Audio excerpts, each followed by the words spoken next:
Hello, vous écoutez Idées Genre, le podcast qui redéfinit le genre. Dans notre société, il y a cette idée que, avant même ta venue au monde, on t'attribuera un genre selon tes parties génitales. Ce genre te suivra jusqu'à ta mort et dictera ton identité, ta personnalité et tes relations sociales. Une fatalité inéluctable donc, qui ne sera jamais remise en question. Mais tout ça entre nous, ce n'est que la triste théorie de ta grand-mère Odette. En réalité, il existe autant de définitions de genre que d'humains sur cette planète. Nous avons mené une enquête qui nous a conduit vers une déconstruction totale de nos codes sociaux. Au cours de cette investigation, nous avons rencontré des personnes d'horizons et de visions variées qui nous ont prouvé qu'à l'évidence, les petits garçons naissent parfois dans les roses et les petites filles dans les choux. On te laisse écouter leur histoire et nous raconter la tienne sur idesgenres.fr. Dans cet épisode, on découvre l'histoire de Jules.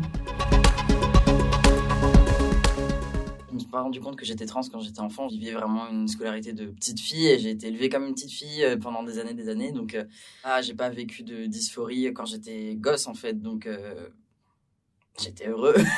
Enfin voilà, ça s'est manifesté surtout quand j'étais en première année de prépa, en première et deuxième année de prépa. Je sortais avec une fille qui était très féminine et du coup en fait je me sentais comme être obligée de mériter en fait d'être avec elle et du coup genre j'ai commencé à essayer de m'habiller vraiment beaucoup plus féminin et tout pour que les gens se disent ah oui c'est un couple de filles mais les deux sont belles et tout machin, un truc comme ça, où je me mettais des robes tous les jours mais où je pleurais tous les jours le matin en partant parce que je me sentais dégueulasse en fait, je me sentais genre comme un sac. Enfin, vraiment, c'était horrible. Contrairement à ce qu'on raconte souvent, moi, j'ai vraiment posé des mots sur le fait que j'étais trans avec l'euphorie, donc l'inverse. C'est quand je me suis coupé les cheveux sur un coup de tête. Je suis allée là-bas, je lui ai dit tu coupes tout et tout. Et puis en sortant, on m'appelait monsieur et genre... Et dans le miroir, je me sentais vachement mieux. Et en fait, c'est avec ce bonheur-là de me sentir bien que je me suis rendu compte, je suis trans et... Ce que j'ai vécu avant, c'était la dysphorie et je le savais pas. Enfin, mon ex, du coup, de l'époque, elle voyait que, genre, sur Twitter, je suivais plein de garçons trans, genre, que je devenais vraiment alliée de la cause trans et tout. On était dans une rue précise à Strasbourg et à un moment, on marche et tout, puis elle me fait ah, t'es vraiment une fille sympa. Alors, je la regarde et je fais non, peut-être pas une fille, en fait. Et elle a fait genre, ok. On en a pas reparlé.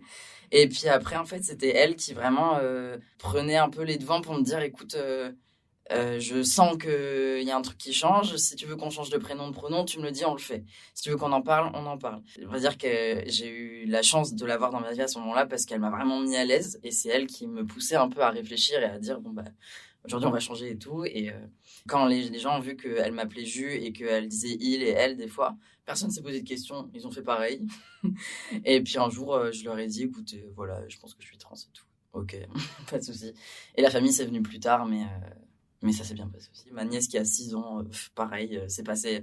Avant, j'étais tata, et puis après, au bout d'un moment, on a dit taton. Et maintenant, c'est tonton. J'en ai parlé un peu avec elle à Noël avec des mots d'enfant. Et je lui ai dit, écoute, maman, t'as un peu expliqué et tout. Et elle m'a dit, oui, elle m'a dit que tu voulais être un garçon parce que t'aimais pas qu'on te voit comme une fille.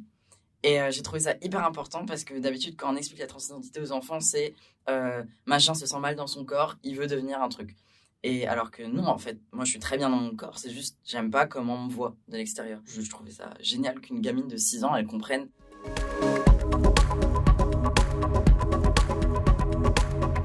Je pense que si je ne m'étais pas mis sur Twitter, si j'avais pas rencontré si j'avais pas suivi tous ces comptes, je m'en serais jamais rendu compte parce que déjà, j'aurais pas su que ça existe.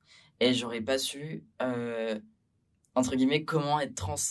Genre, parce que du coup, dans les médias, les chaînes nationales, les peu de documentaires qu'on a, c'est un tel se sent très très mal dans son corps et un tel veut changer et tout. Alors que moi, je me sentais pas plus mal que ça. Enfin, être trans, ça existe.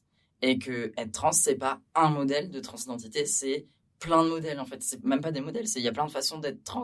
On peut être trans et transitionner socialement mais pas médicalement. On peut ne pas transitionner du tout et quand même se dire trans et tout. Et c'est ok.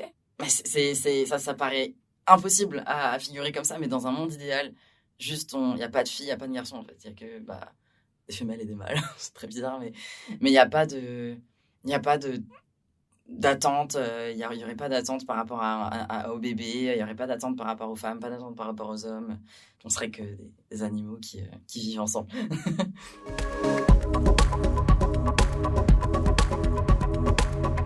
On peut être trans et heureux.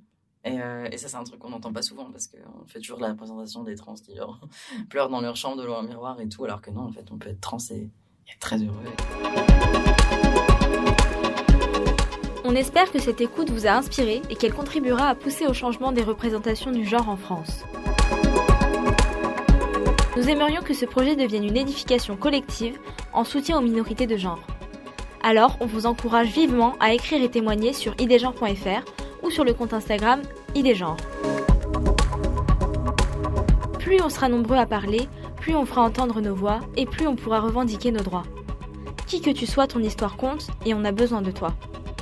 Merci à Spotify qui a rendu tout ça possible et à vous pour votre écoute.